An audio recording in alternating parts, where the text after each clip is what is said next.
प्यारे बच्चों, north America continent के अंदर जितने भी इम्पोर्टेंट जल संधियां हैं उन्हें हम देखेंगे। देखिए, जल संधियां कहे या इंग्लिश में से स्ट्रेट या चैनल या पैसेज कह दिया जाता है, या हिंदी में जल संधि के अलावा जलडमरू मध्य भी कह दिया जाता है। होता क्या है जल संधि? जल संधि बेसिकली ये दो वाटर बॉडी को जोड़ने वाला एक पतला सा पानी का मार्ग होता है। जैसा कि आप देख रहे हैं तस्वीर में, ये दो वाटर बॉडी है, इसको जोड़ने का काम ये पतली सी जो पानी का मार्ग है ये दोनों को जोड़ रहा है, यही है जल संधि।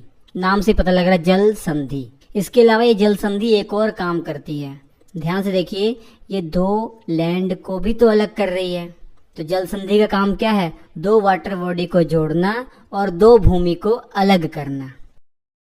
तो कितने इंपॉर्टेंट जल संधियां हैं इस नॉर्थ अमेरिका कॉन्टिनेंट में, वो देख लेते हैं।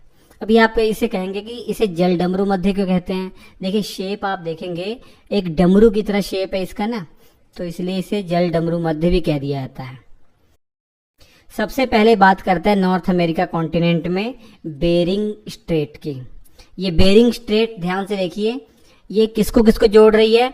बेरिंग सागर, जो बेरिंग सी है, और चुकी सी, इन दोनों को जोड़ने का काम ये कर रही है।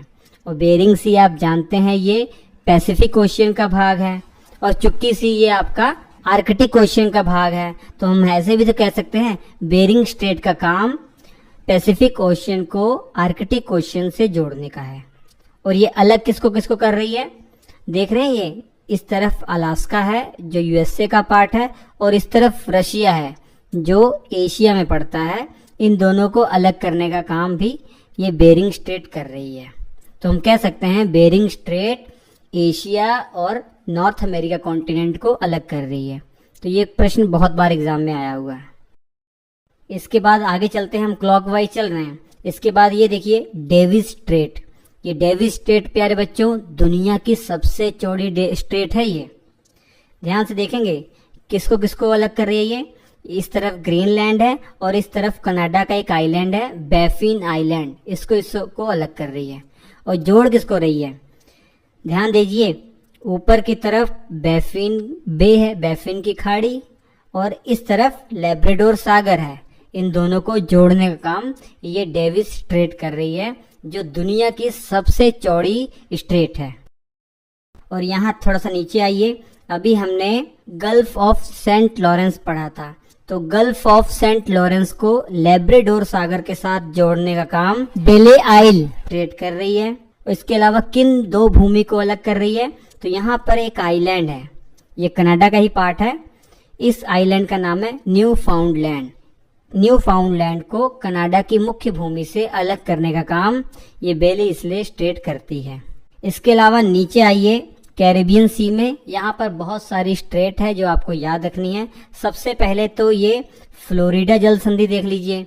ये फ्लोरिडा जल संधि का काम, ये जो फ्लोरिडा राज्य देख रहे हैं यूएसए का पार्ट है, और इधर क्यूबा आइलैंड है, इन दोनों को अलग करने का काम ये फ्लोरिडा जल संधि का है।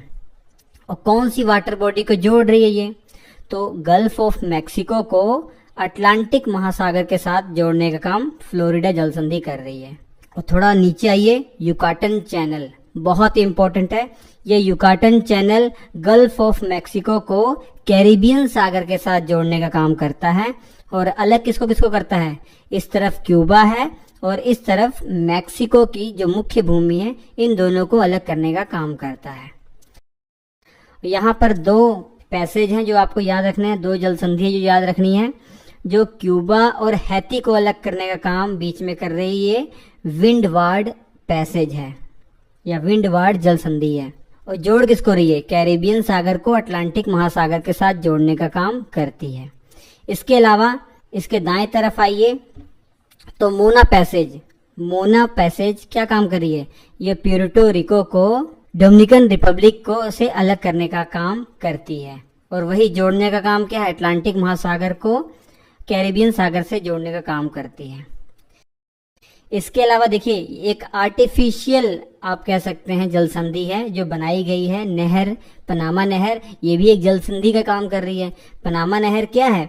ये पनामा नहर पनामा देश में ये जो बनाई गई है, यूएसए के द्वारा ये प्रशांत महासागर को अटलांटिक महासागर से जोड़ने का काम करती है।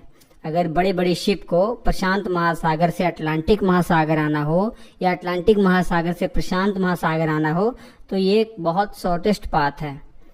तो ये पनामा नहर जो जल संधि है ये भी आप इसी में पढ़ेंगे। इसके अलावा चलिए चलते हैं थोड़ा ऊपर की तरफ, कनाडा की तरफ। ये वैंकूवर आइलैंड है, आप जानते हैं। ये वैंकूवर आइलैंड आप जब नेशनल मूवमेंट पढ़ेंगे उसमें इसका बहुत जिक्र आएगा। तो वैंकूवर आइलैंड के उत्तर में क्वीन चार्लोट जो स्ट्रेट है ये देख लीजिए, जो वैंकूवर आइलैंड को कनाडा की मुख्य भूमि से अलग करने का काम करता है। और वैंकूवर आइलैंड के दक्षिण में जॉर्जिया स्ट्रेट है जो आप याद रख सकते हैं, इम्पोर्टेंट है। तो ये सब इम्पोर्टेंट जो स्ट्रेट है वो आपको याद रखनी है, जो नॉर्थ अमेरिका कॉन्टिनेंट में स्थित है। ये एग्जाम पॉइंट ऑफ व्यू से बहुत जरूरी है। Thank you.